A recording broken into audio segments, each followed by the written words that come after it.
Crecí en un barrio asentado en suaves ondulaciones adornadas por un denso bosque.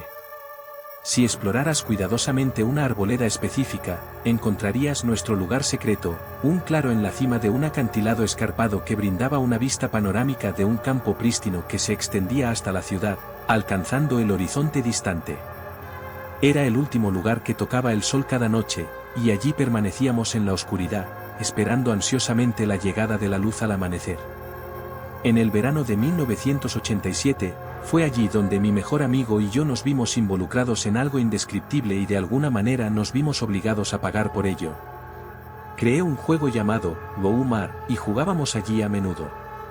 Parecía como si la persona que se acercaba al borde del acantilado se enfrentara a su propia muerte, respiró hondo y dijo, "Ya va al agua", antes de simular dramáticamente un salto o una caída para los no iniciados. Parecía que se habían caído, pero en realidad había una pequeña pero resistente repisa unos metros más abajo de donde aterrizaron. Luego, otro participante, a menudo el héroe, dependiendo del tamaño de la víctima, los llevaría a un lugar seguro. Bell, mi amigo, perfeccionó un impresionante movimiento en el que se paró de espaldas al acantilado, me miró y simuló sacar un revólver imaginario de su cadera derecha. Hice lo mismo, y después de un breve pero frenético tiroteo simulado, Bell, jadeando, se agarró el pecho hasta su último aliento, echándose hacia atrás sin esfuerzo y cayendo por el borde. Un día trajimos a Corey McBride, un recién llegado a nuestra escuela, para participar en el juego. La familia de Corey se había mudado recientemente y rápidamente se volvió cercano a nosotros, especialmente a Bell, a quien admiraba por sus atrevidas hazañas. Durante un juego, Bill desapareció del borde y Corey, sorprendido, pensó por un momento que Bill estaba muerto. Sin embargo, Bill simplemente se estaba divirtiendo con la situación, sabiendo que Corey estaba impresionado con sus habilidades. Mientras se acercaba al borde para buscar a Bill, Corey se sorprendió cuando los dedos de Bill agarraron su tobillo. Sorprendido, Corey gritó y saltó hacia atrás. Mientras reía, Corey se acercó al borde nuevamente, pero esta vez, Bill fingió soltar su mano, causando a Corey un momento de pánico. Una parte de mí consideró brevemente dejarlo ir, pero finalmente lo puse a salvo, aliviado de evitar una situación potencialmente peligrosa. Fue en ese momento que me di cuenta por primera vez de que algunas decisiones tenían consecuencias reales y que yo podía ser responsable de ellas. Después de llevarlo a un lugar seguro, retrocedí, sintiéndome profundamente culpable por lo que había imaginado hacer allí. No me permití mirar por encima del acantilado hacia el suelo debajo de la cantera, donde resonaban las risas. Corey se rió junto con Emma, pero su vergüenza fue evidente cuando Bill lo señaló hacia el borde, dándole la oportunidad de demostrar su valía. Corey se acercó, mirando temporalmente por encima del borde, evaluando el estrecho margen entre la seguridad en la cornisa y una muerte segura. Con voz tímida dijo, "por la borda", y no saltó, sino que descendió suavemente hasta la cornisa, estallando en una risa nerviosa. Sin embargo, cuando el miedo volvió a invadirlo, quiso que lo detuvieran. Corey, al ser el más pequeño de la clase, dependía de nosotros para sobrevivir. Ignoramos sus súplicas, reímos e intercambiamos miradas de crueldad infantil. Por supuesto que eventualmente lo ayudaríamos, pero un instinto primitivo nos obligó a ver cuánto tiempo podríamos mantenerlo en la cornisa. Pidió ayuda, extendiendo sus manos desesperadamente hacia nosotros. Cuando me sugirieron dejarlo allí, me quedé en silencio, fingiendo considerar la decisión. Corey, confundido y asustado, no sabía si estaba bromeando o no. Bill sugirió darle una oportunidad, y con un gesto dramático, me preguntó qué pensaba. Seguí el juego, extendiendo un brazo hacia Corey, pero cuando intentó alcanzarlo, Bill retiró la mano, burlándose de él. Corey empezó a correr, desesperada por escapar. Cuando intentó saltar a la cornisa, casi logró agarrarse a algo, pero se soltó y cayó. El terror en los ojos de Corey se desarrolló mientras luchaba por su vida, pero la caída resultó en un grito espeluznante que resonó por la ladera, revelando el horror puro de la violencia cruda. Momentos después, escuchamos el chasquido de ramas, y finalmente, el sonido sordo del cuerpo de Corey golpeando las rocas de abajo. Bill y yo miramos el borde en silencio, aturdidos por el miedo, dudando incluso en respirar. Intercambiamos miradas, buscando una confirmación mutua de lo que acabábamos de presenciar, esperando cualquier señal de vida debajo. Fue Bill quien rompió el silencio, poniéndose de pie y delirando sobre la necesidad de crear un plan. Sugerí que deberíamos decírselo a los padres de Cory, pero Bill se echó atrás, temiendo las consecuencias de sus acciones, y mencionó un severo castigo que enfrentaría si reprobara un examen de matemáticas.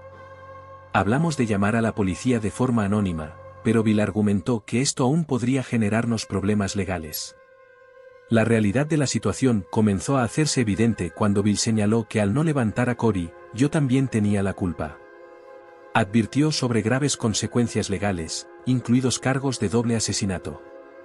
Mientras él caminaba por el claro, me senté en el césped, absorbiendo la gravedad de la situación. No podía apartar la mirada del borde del acantilado, esperando que Cory apareciera milagrosamente. Bill sugirió un plan para decirles a los padres de Cory que estábamos jugando en el bosque y que él había regresado a casa una hora antes que nosotros. Juramos guardar el secreto sobre lo sucedido, pero la tarea se volvió más difícil a la mañana siguiente cuando la madre de Cory apareció en mi puerta, visiblemente abatida, buscando respuestas.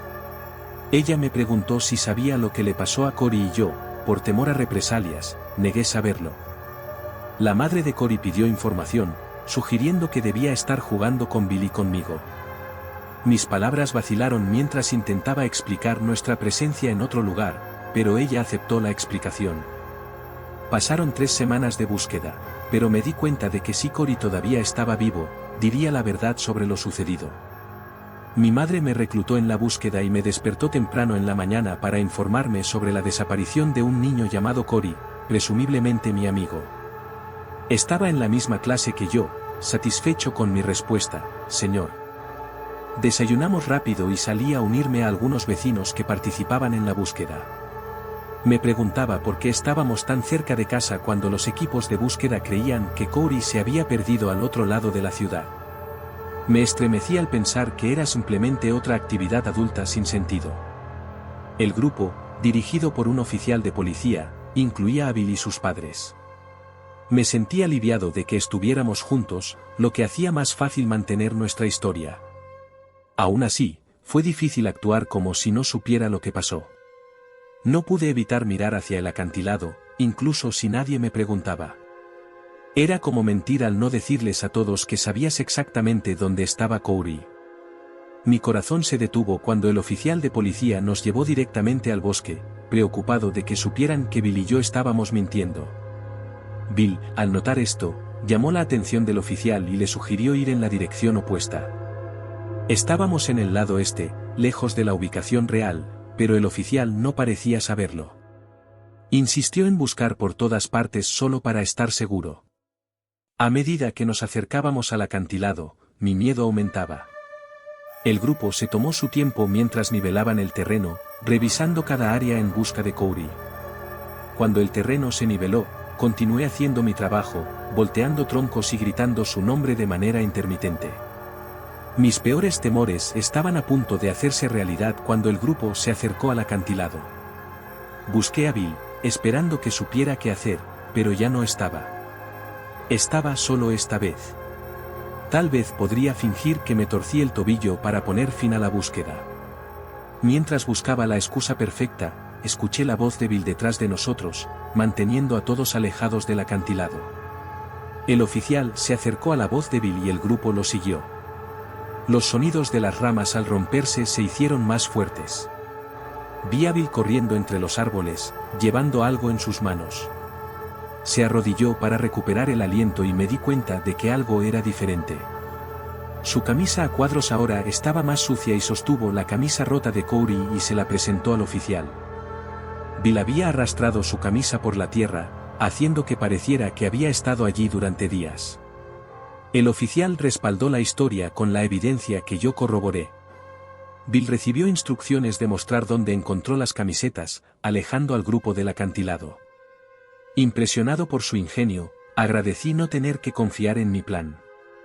No sé de dónde sacó estas ideas, pero no solo nos distanció del cuerpo de Cory, sino que también rompió algunas ramas bajas. Y fragmentos desordenados de las camisetas estaban esparcidos a su alrededor, creando la ilusión del camino de Cory, guiándolo hábilmente en la dirección opuesta a su verdadera ubicación. Las búsquedas continuaron durante semanas, pero sabía que eran inútiles. Estaba seguro de la muerte de Cory apenas unos días después del incidente cuando lo vi parado en medio de la calle afuera de mi casa. Al principio pensé que tal vez había regresado, hasta que vi un coche pasar directamente por delante de él. Con cautela, salí y me acerqué a él, susurrando su nombre para asegurarme de que no hubiera nadie cerca para verme hablando con un niño muerto. Él no respondió, pero me miró como si hubiera escuchado. Se sentía tan real, nada que ver con los pálidos fantasmas de las películas antiguas que mi hermano mayor y yo solíamos ver. Estos fantasmas eran casi transparentes, gimiendo y llorando, agitando cadenas, a diferencia del comportamiento de Cory. Me acerqué a él para confirmar su solidez, pero antes de que mis dedos lo alcanzaran, giró y huyó. Se detuvo entre dos árboles, comprobando si lo estaba siguiendo. No me moví ya que no podía regresar al lugar del incidente, incapaz de lidiar con la proximidad de su cuerpo, sabiendo lo fácil que sería alcanzarlo. Incluso después de innumerables búsquedas a solo unos kilómetros de distancia, Cory se dio cuenta de que estaba con Emma y desapareció entre el denso follaje. Me quedé atónito en la calle durante unos minutos, tratando de procesar lo que acababa de presenciar. La cantera que vi era real o estaba perdiendo la cabeza, pero el sonido de la bocina de un auto me devolvió a la realidad. Aunque Cory evitaba mi vida de vigilia, la presa lo perseguía todas las noches en mis sueños, como un cáncer, una manifestación de la oscuridad que crecía dentro de mí desde ese día. En mis sueños, Cory McBride, el chico muerto, me habló. Sabía lo que quería decir, que me pudriría en el infierno por matarlo todas las noches. Se rompería ante mis ojos, tal como lo había hecho su cuerpo cuando aterrizó sobre las rocas. Su ardiente ira me dijo que no era suficiente, que solo nos estábamos divirtiendo y que no debería haber caído en la trampa. En los sueños, él me desnudaba, caminando por mi habitación con sus piernas rotas latiendo erráticamente, un inquietante metrónomo mientras mi corazón se aceleraba. La parte más angustiosa fue cuando Cory pasaba por mi cama antes de que despertara. Me agarró del brazo y luché por liberarme del ardor de sus uñas, cortando 5 líneas sangrientas en mi antebrazo. Había desesperación en sus ojos, como si esperara que yo entendiera el mensaje detrás de su acto. Me despertaba cada mañana con la sensación de que la retribución cósmica estaba a la mano, y cuando la balanza del universo finalmente se ajustara, me daría cuenta de que debía pagar por mis acciones. En los meses siguientes, la búsqueda de Cory se prolongó hasta el último momento. Conforme pasó el tiempo, me di cuenta de que continuar la búsqueda de Massena era doloroso para todos, pues siempre regresaban con las manos vacías. Llegó noviembre y abandonaron por completo la búsqueda, resignándose a lo peor. Su familia celebró un servicio conmemorativo en su iglesia y yo intercambié miradas con ellos, reafirmando conscientemente nuestro pacto en el altar. La madre de Cory lloró sobre el pequeño ataúd vacío, y esta inquietante imagen me llevó a reflexiones inquietantes sobre cómo alguien tan pequeño podía caber allí. Me preguntaba si un niño tan pequeño realmente podría morir y ser colocado en una caja tan pequeña. En ese momento entendí por qué Cory todavía me atormentaba. La tristeza y la incertidumbre que dejó tras su muerte le inquietaban, explicando sus apariciones nocturnas. No lloré en el funeral porque sentí que llorar sería admitir mi culpa. Nunca derramé lágrimas por Cory McBride, por temor a que me obligara a afrontar la verdad. La ciudad siguió adelante y Cory McBride se convirtió en un recuerdo distante pero trágico. Nuestro secreto parecía seguro, pero el peso de lo que hicimos desgastó nuestra amistad. Cory siguió siendo el centro de nuestras mentes y evitamos hablar de ello. Bill, a su vez, hablaba incesantemente del tema, tal vez en un intento de aliviar su propia culpa. Contó la historia como si fuera una leyenda antigua, como algo que no le pasó a él, pero que había oído. Durante las primeras semanas, habló de Cory como una historia lejana. Cansado de esto, un día le dijo a Bill que si volvía a mencionar el nombre de Cory, perdería los dientes. Esa fue la última vez que mencionó el tema ese verano. Durante los años siguientes, nuestra amistad se volvió demasiado dolorosa y fueron necesarios muchos años para lograr un reencuentro adecuado. Cuando finalmente regresé a casa de la universidad, me enteré de que Bill se había suicidado apenas unos días después. Aunque no habíamos hablado en años, estaba devastada. Conocía a Bill desde el jardín de infancia y lo consideraba mi mejor amigo.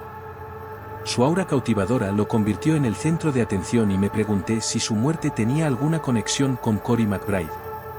La terrible experiencia había cambiado a Anna, aunque él rara vez lo demostraba, podía ver que la culpa lo atormentaba. Sentí una terrible sensación de gratitud porque significaba que yo era responsable no de una, sino de 2 muertes. Bill mencionó una vez a Cory McBride después de ese verano en la escuela secundaria. Me arrinconó durante el almuerzo y dijo que necesitaba hablar conmigo. En una habitación vacía, mencionó que había tenido sueños extraños y que su nombre, Emma, era como una maldición. Habló de estar en el bosque donde solíamos jugar, pero ahora estaba al pie del acantilado, sintiéndose observado. No importa en qué dirección intentara ir, siempre terminaba frente al acantilado. Y así avanzo entre los árboles, seguro de que veré su cuerpo cuando se alejen. En el sueño, estoy solo, reflexionando sobre mi dominio y preguntándome si Bill ve la cantera. Pensé en preguntarle, pero lo reconsideré, sabiendo que uno de nosotros volviera loco era más que suficiente. Ayer volví al acantilado, bajé hasta la base, pero no encontré nada. Miré a mi alrededor mientras su mano dibujaba un mapa en el aire entre nosotros, pero me detuve abruptamente. Había árboles por todas partes, pero un claro en el fondo donde no podría haber caído. Por fuera parecía tranquilo, pero por dentro lo sentí temblar. ¿Dónde está el cuerpo, Charlie? Estaba enojado y traté de consolarme, pero sabía que no era verdad. Siguió insistiendo y me irritó su negativa a dejarlo pasar. Debe haber caído 100 metros, uno no se levanta y se marcha sin más. Bill comenzó a llorar y cuando vi su escena en el espejo, mi rostro también mostró enojo. Mantuve una mano firme sobre sus hombros, afirmando que Cory McBride estaba muerto. No, todavía está vivo. Está ahí fuera y un día vendrá a buscarnos, nos matará. Pensé que sonaba una locura, pero Bill siguió llorando. ¿Qué harías si te pasara todo esto? ¿No querrías venganza? Sabía que la cantera y mis sueños buscaban algo, fuera lo que fuera. Está muerto y no puede hacer nada al respecto. Dejé a Bill llorando y fui a clase, cerrando la puerta detrás de mí, sin mirar atrás. Ese recuerdo me persiguió en el funeral, mientras me acercaba al ataúd de Bill. No podía creer que esto estuviera sucediendo y mi mano sobre la tapa cerrada me recordó el ataúd vacío de Cory. Una parte de mí se preguntaba qué había dentro de este. Él no está allí, repetí, mientras la imagen de Cory cayendo resonaba en mi mente. Lo habíamos matado, un amigo que solo quería estar con nosotros, y lo habíamos dejado solo durante todos estos años. Bill me odiaba, estaba resentido conmigo por no creerle a Emma, por no ser un buen amigo, por nunca tenderle la mano. La culpa lo carcomía, y si Cory era la razón, la misa le volaría los sesos, y si fuera yo, estaba entumecido mientras conducía a casa después del funeral. Las calles de mi infancia, que tan bien conocía, ahora me parecían extrañas. Vi esos bosques donde detuve el auto y me sentí un intruso en la vida de otra persona, nada parecía real. En medio de la calle frente a la casa donde crecí, entré, sacudido por la vista de los 2 árboles torcidos que marcaban la entrada al camino que conducía al acantilado. La culpa que había albergado desde ese verano explotó fuera de mí en lenguas de fuego perverso, poniéndome furiosa. Golpeé el volante con el puño, maldiciéndome por lo que pasó hace tantos años. Odiaba esos bosques, odiaba ese estúpido juego, odiaba esta ciudad y odiaba a Bill por suicidarse. Odiaba a la cantera por seguirla y me odiaba a mí mismo porque todo era culpa mía. Llegará el día en que debo reconciliar lo que hice con quien esté ahí afuera buscando venganza, y no estoy listo. Dudo que alguna vez lo sea. ¿Cómo puedo mirar a alguien a los ojos y pedirle perdón por lo que le hice a Cory McBride? Cuando levanté la cabeza y miré por la ventana, vi a Cory McBride parado en la calle, tal como lo hacía cuando éramos niños. Fui a verlo durante el día y me di cuenta de lo pequeño que era en realidad. Él era el hijo que debía tener. Salí del auto y me acerqué a él, me arrodillé a su lado y le rogué, ¿qué quieres de mí?, tal como lo hizo él hace muchos años. Esta vez me llevó al interior del bosque, llegando al borde del acantilado, como sospechaba. Mi cuerpo tembló, reviviendo recuerdos de la infancia mientras él me guiaba. Lo siento, murmuré al vacío, lamentando mi miseria. Lo siento, al suelo y lo siento, a Cory, en algún lugar debajo. Me indicó un camino oculto que nunca antes había visto y lo seguí por una eternidad. Llegamos a la base del acantilado, donde me mostró dónde cayó. Miré, pero no había rastro de él. Emma insistió en que había aterrizado allí, pero el claro estaba vacío excepto por rocas y árboles. Cuando cayó la noche, me giré para irme, pero vi a Cory junto a una pequeña abertura en la base del acantilado. Al entrar mis peores temores se confirmaron. Arrodillado, encontré los restos de Cory McBride, su esqueleto acurrucado en posición fetal. 2 piernas rotas junto a su cabeza, 5 marcas irregulares en el suelo donde sobrevivió a la caída y se drogó. Me di cuenta de que había sufrido por mi culpa durante 5 días, tendido allí, frío y solo, con miedo de ser salvado. Lloré mientras Cory me miraba, preguntándose si finalmente entendía lo que había hecho. Lo entendí y lloré.